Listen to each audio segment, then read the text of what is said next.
যে জমিনে জমিনের রক্ত পড়ে সেই জমিন সকলে ধ্বংস হয়ে যায়, নাশ হয়ে যায়।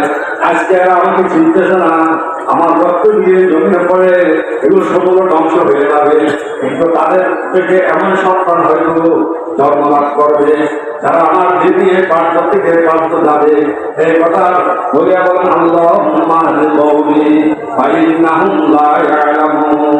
উম্মতের জন্য কিভাবে প্রেরিত হইয়া, উম্মতের জন্য কিভাবে প্রেরিত হইয়া ওনার রসুলের দিনের কাজ করছেন।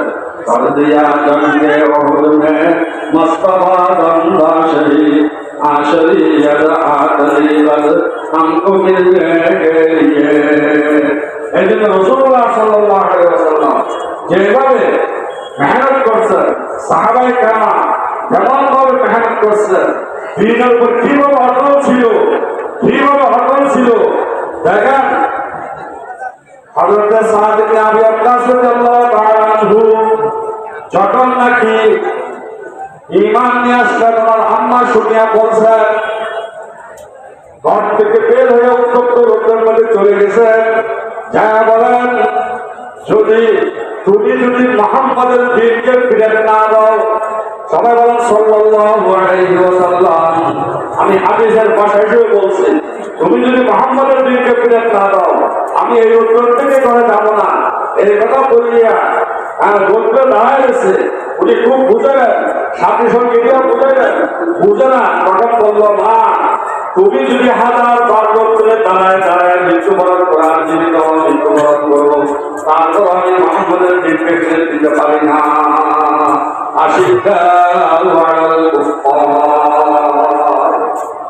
হযরত আবু বকর সিদ্দিক রাদিয়াল্লাহু তাআলা আনহু ওনার ছেলে আব্দুর রহমান ইবনে আবু বকর বসিয়া গল্প করতেছে। আব্দুর রহমান বলতেছে, আপা বদরের যুদ্ধের দিন আপনি আমার তলোয়ারের সামনে আসছিলেন, যেহেতু বদরের যুদ্ধের দিন আব্দুর রহমান মুসলমান হয়নি, আপনি বাদ হিসেবে তলোয়ার ফিরে দিয়েছেন। তখন হযরত আবু বকর সিদ্দিক রাদিয়াল্লাহু তাআলা আনহু বলেন, আরে আমি তো সেদিন তোমাকে দেখি নাই, যদি তোমাকে দেখতাম তো তলোয়ার তোমার উপর চালাইতাম। সেদিন তুমি আমার ছেলে না, সেদিন তুমি আল্লাহ রসুলের দুশমন। আশিদ্দাউ আলাল কুফফার। তাহলে সাহাবায়ে কেরাম দ্বীনের উপর কি মজবুত ছিলেন। দেখেন হযরত উমর রাদিয়াল্লাহু তাআলা আনহুকে যখন ফাঁসির মঞ্চে উঠেছে, এই কথা বলছিল কাফেররা, উমর তুমি যদি এতটুকু বলো, তোমার পরিবর্তে ফাঁসির কাষ্ঠের মধ্যে মুহাম্মদ সাল্লাল্লাহু আলাইহি ওয়াসাল্লামকে ছড়ানো হয়, অথচ আমরা মুহাম্মদ সাল্লাল্লাহু আলাইহি ওয়াসাল্লামকে পাবো না, উনি তো এখান থেকে অনেক দূরে মদিনাতে, তুমি এতটুকু বললে তোমাকে ছেড়ে দেওয়া হবে। তখন বলেন, কাফের বাচ্চারা, আমার পরিবর্তে আমার রসুলকে ফাঁসির কাষ্ঠে ঝুলানো বড় দূরের কথা, আমার রসুল মদিনা থাকা অবস্থায় একটি কাটাও দূরে তার পায়ে ঢুকছে, শুনে আমি সহ্য করতে পারবো না। এই কথা বলার পর যখন ফাঁসির কাজ করতে দেন, ওই ফাঁসির কাজটা থেকে বলতেছে, আসসালাতু ওয়াসসালামু আলাইকা ইয়া রাসূলুল্লাহ, আসসালাতু ওয়াসসালামু আলাইকা ইয়া হাবিবাল্লাহ, আসসালাতু ওয়াসসালামু আলাইকা ইয়া নবিয়াল্লাহ। আল্লাহ নবী মসজিদে নববী থেকে উত্তর দিল, ওয়ালাইকাস সালাম ইয়া হুবাইব, ওয়ালাইকাস সালাম ইয়া হুবাইব, ওয়ালাইকাস সালাম ইয়া হুবাইব। সাহাবায়ে কেরাম বললেন, ইয়া রাসূলুল্লাহ, হুবাইবকে তো অমুক লোকরা কোরআন শিক্ষক বলিয়া নিয়ে গেছে, আপনি তার সালাম কোথা থেকে নিতেছেন?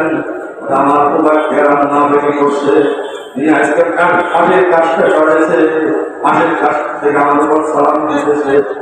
আমার জন্য আল্লাহ ফেরেশতা নির্দিষ্ট করে রাখছে, ফেরেশতা তার সালামকে আমার কাছে পৌঁছে দিয়েছে, আমি তার সালামের উত্তর প্রদান করতেছি।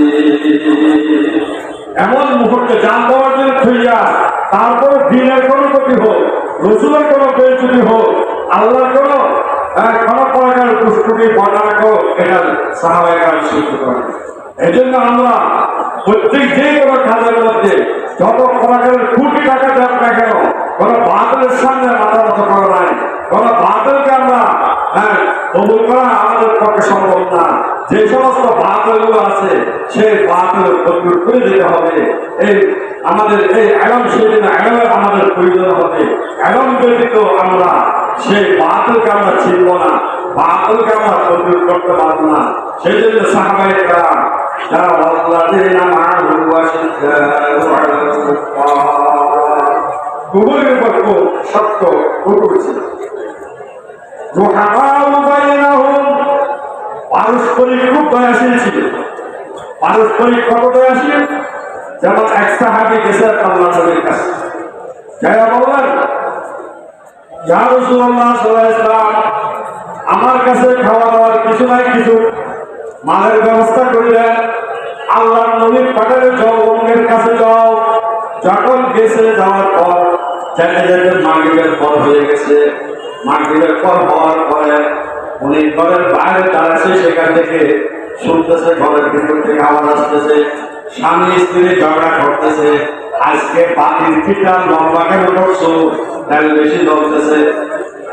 বুঝলেন না? বুঝলেন? এখন উনি ফিরে চলে গেছে।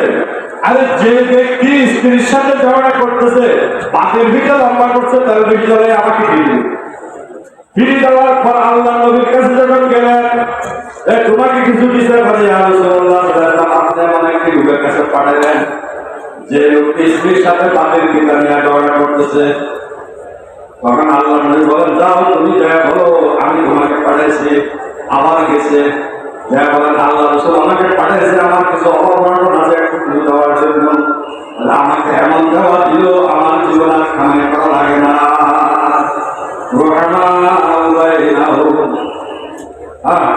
পারস্পরিক কত দয়াশীল। হ্যাঁ, তাই না? একজন কাফের আসছে মদিনাতে, যে আমি 24 ঘন্টা মুসলমানের কার্যক্রমকে পর্যবেক্ষণ করব, যদি ভালো লাগে তাহলে মানে আসে। এখন আল্লাহ নবী বলেন, এটাকে কে নিয়ে যাবে? এক সাহাবী বললেন, মুহাজির, আমি নিয়ে যাব। ঘরের মধ্যে মুহাজিরদের খুব ছোট ছোট পর্দা দিয়ে রাখছে। শীতকাল, স্বামী স্ত্রী একটা কম্বল গায়ে দিতে ঘুমাতে। এখন সেই কম্বলটি ওই মেহমানকে দিয়া এরা ঠান্ডার মধ্যে খুব কম্পন করিয়া করিয়া ঘুমাচ্ছে। ওই মেহমান দ্বিতীয় রুম থেকে শুনতেছে, এরা স্বামী স্ত্রী খুব কম্পন করিয়া কাঁপতে কাঁপতে এরা ঘুমাতেছে। অর্ধরাত্রে জাগ্রত হইয়া বলে, ও মেহমান, আমি তো আসছিলাম 24 ঘন্টা পর্যবেক্ষণ করে ভালো লাগে, ইসলাম গ্রহণ করবো। তুমি আমাকে এই সময় দিলে না, আমাকে এখনই কলমা পড়াই দাও, আশহাদু আল্লা ইলাহা ইল্লাল্লাহ ওয়া আশহাদু আন্না মুহাম্মাদান আবদুহু ওয়া রাসূলুহু। এই জন্য ভাই পারস্পরিক দয়াশীল হওয়া। হ্যাঁ, একটা সরকার ছাগল জবে করছে, তার একটা মাথা একবার পাঠাইছে চালু।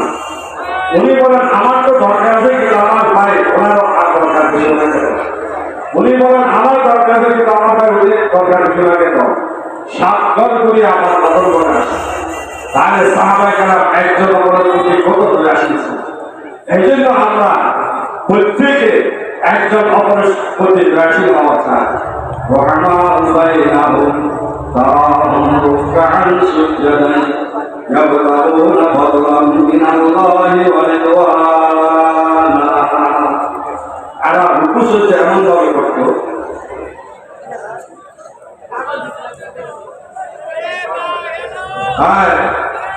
রুকু সুজদা এমন ভাবে করত, যেমন এক সাহাবী তার গায়ে ঠিক করছে, কেউ বের করতে পারে না, বের করতে পারে না। নামাজের নিয়ম মানছে, তখন বের করে সালাম ফিরে বলে, আপনাকে কি বের করতে আসছেন? কিন্তু বের করে দিয়েছে, আমি তো জানি না। তাহলে সাহাবায়ে কেরাম এত নামাজের মধ্যে বন্ধ থাকতো। আমরাও এভাবে করার জন্য চেষ্টা করি। যাক, আসল দোয়াটা কালকে হবে, কিন্তু আজকে এখন বোঝার জন্য কথা বলছে, এই জন্য মুক্তত দোয়া হবে, তার পাগড়ি দেওয়া হবে, আরো বড় বড় হুজুররা আছে, ওনারা বয়ান করবে। সবাই অবশ্যই আল্লাহ